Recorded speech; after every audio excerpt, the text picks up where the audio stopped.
So, hello. I didn't see you there over the absolutely radiant vibes of 2021. How's everyone doing? You guys good? I hope you guys are good. Pull up a chair, get your cup of tea, because today I will be sharing with you my TV shows of 2020. All of the endless hours that I spent in front of a screen, pouring my heart and soul into some kind of TV show that would give me solace in this trying time of 2020. So, without further ado, I will read you the actual list that I kept during this year of all the TV shows that I started and finished in 2020. So here we go.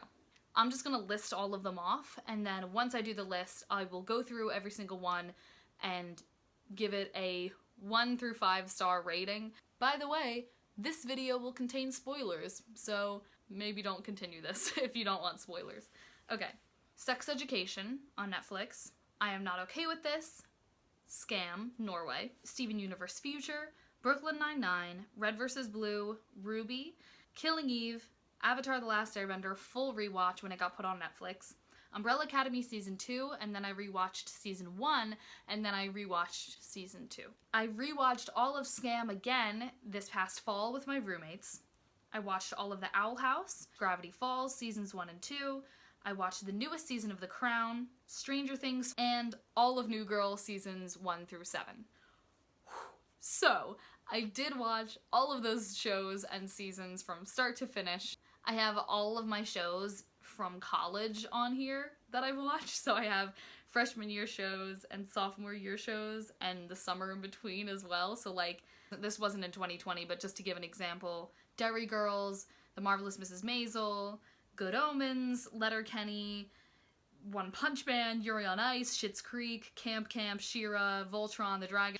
Yeah, I watch a lot of TV. So I'm just gonna go through the list again and give it a little 1 through 5 star rating and tell you what I think of each thing. Let's start with Sex Education. I really liked this show. It was just a really accurate way of portraying sexuality in high school and how nobody knows what the hell they're talking about. I love that the main character, Otis, doesn't even like sexual things, but he knows so much about it just because his mom is like a sex therapist. Sex Education was really great. I would give that 4 out of 5 stars. That was really good. That was a good show. Second show, I Am Not Okay With This. This show was really cool, took place in Pennsylvania, so shout out to my state, I guess. This show is about a girl who was discovering kind of superpowers and also her own sexuality, having a crush on her best friend, and friend groups in high school, and kind of just being a misfit. I really enjoyed it. I had a good time watching it, so I will give that a solid... I will give that a 3 out of 5 stars. SKAM. Let's talk about SKAM. It is originally Norwegian, but the show has actually been adapted tons of times all throughout Europe. Like there's a SKAM Spain, SKAM Italy, SKAM France, and I think a couple other ones. So the show follows a friend group, and in each season, the season is centered around a new person in the friend group, which is really cool, and I don't really know any other shows that do that. It portrays teenagers so well. It almost feels like the camera crew was just following around a normal friend group of teenagers. It doesn't even feel like they're acting, and it's just really well done. 5 out of 5 stars. Well done, SKAM. We'll do Steven Universe Future. That show gets a 5 billion stars out of 5 stars. 5 stars isn't even enough for Steven Universe Future. I actually watched Steven Universe all throughout sophomore year fall into the winter, so I kind of watched it leading up to it for the first time, and it was so heartbreaking. Chef's kiss. If you want a cartoon that's very real and honest and tugs at the heartstrings, Steven Universe Future is the one to go with. But I would really recommend watching Steven Universe, the normal series, first, because you will not understand anything in Steven Universe Future unless you watch the normal show. Next, Brooklyn Nine-Nine. Andy Samberg. Quaking. I've been a huge fan of his from SNL and The Lonely Islands, so finally watching Brooklyn Nine-Nine was just so fulfilling and so satisfying. I'm really in it for him.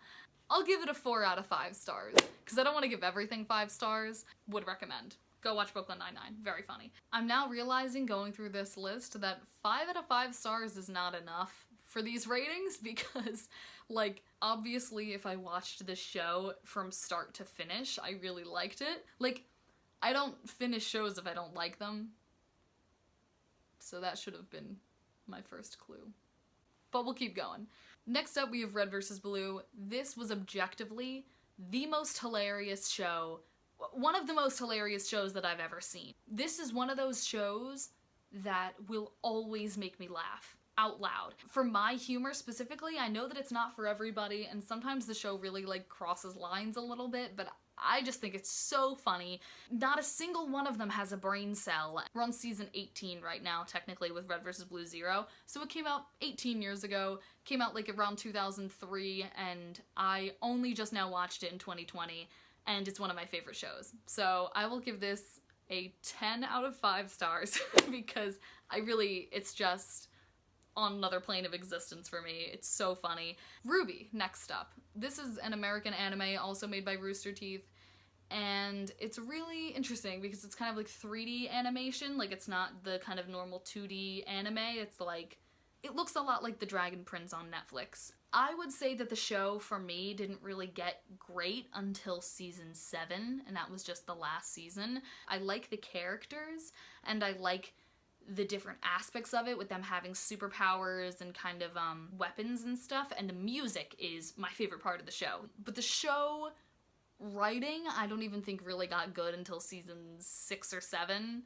I would give it maybe a 2.5 out of 5 stars, just based on story and plot, because that's not really great. But it definitely did get better. I would say season, like, 7 and the current season that's out now, season 8, are closer to, like, 3 or 4 stars.